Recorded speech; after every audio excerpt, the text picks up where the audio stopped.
Big Shot by Behnam Riahi. No, you're wrong. You're so friggin' wrong. It doesn't even make sense. You can't fire a bullet into space with a rifle, I said. 3 bottles of wine deep, Jean and I stood unsteadily in her father's den. Dead elk and deer stared at us from all walls of the room. The rifle cabinet that Jean unlocked was reflected in their eyes. You won't know until you try, she said. She picked up the Winchester repeating rifle. Recently oiled by our old man, it gleamed in the faux candle chandelier that hung above us. It was my last night in rural Houston. Jean used to live in Denver like me, but when she quit her job to pursue her music career, she couldn't pay the bills anymore. I offered to let her live with me, but she said she wasn't ready for that yet, and that I shouldn't be ready for that yet either. So she moved back home with her folks. I thought we were done for. I'd already been on a couple of dates with this girl Rachel, but when Jean called and asked me to visit while her parents were on a cruise, I don't know. My semester just ended, so a week later I hopped on a flight down. When I landed, it was just like it had been when we'd first dated. We went out every night, and during the days we stayed in, never opening the windows just in case the neighbors were nearby. Well, there actually weren't any neighbors where she lived, but it was force of habit from the time we'd spent together in Chicago. Before she became obsessed with making music, before she left her job, and before I became the least of her priorities, it seemed. Well, it just seemed like that, right? I didn't mind anyway. She inspired me, and there was something pretty hot about a girl who could play guitar.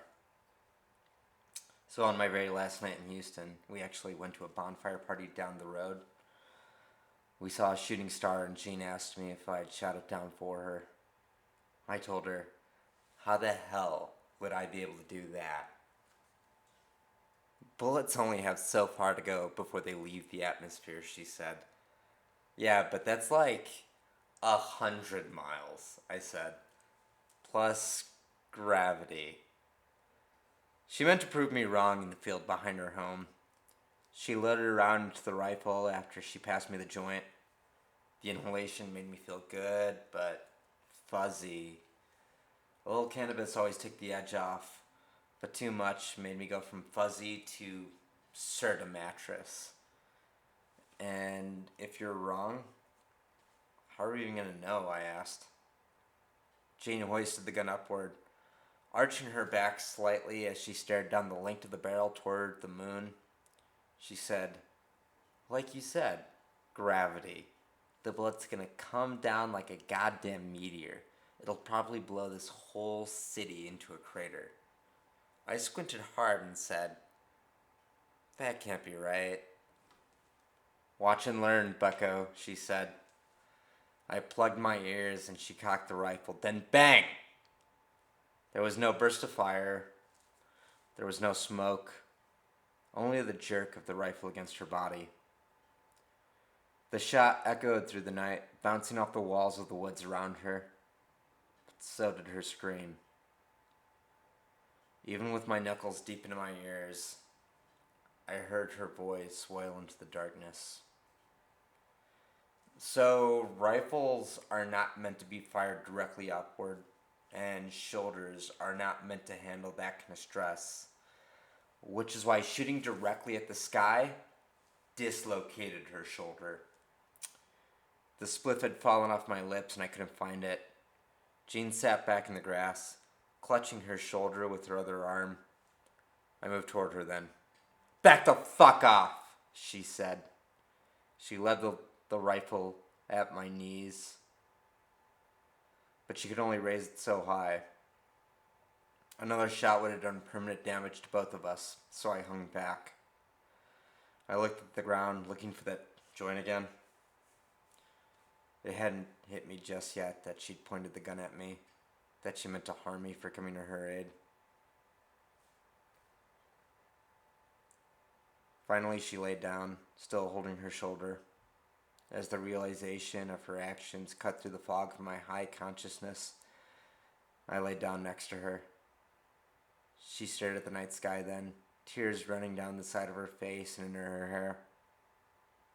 She cried silently, and I stared with her, wondering why she pointed that gun at me, what I'd even done. It was like nothing had changed since the day that she left my apartment for the last time.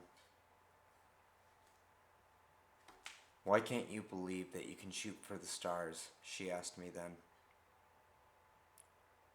I cried then too, when I said, I believe that you can. We remained silent for a while until she said, I think it's time for you to go home. Eventually, we went back to her dad's den. My brother was an EMT, so I'd learned how to fix a dislocated shoulder. It's the only reason I can still walk after my scooter tripped on a nasty pothole along Kimball Avenue and I slid to a quick stop into a curb. Jean bit down on a wooden duck whistle when she was ready for me to help her. The skin of her shoulder felt soft, and the bones that composed her collarbone and shoulder blade still felt sharp, just like how they felt when I first held her.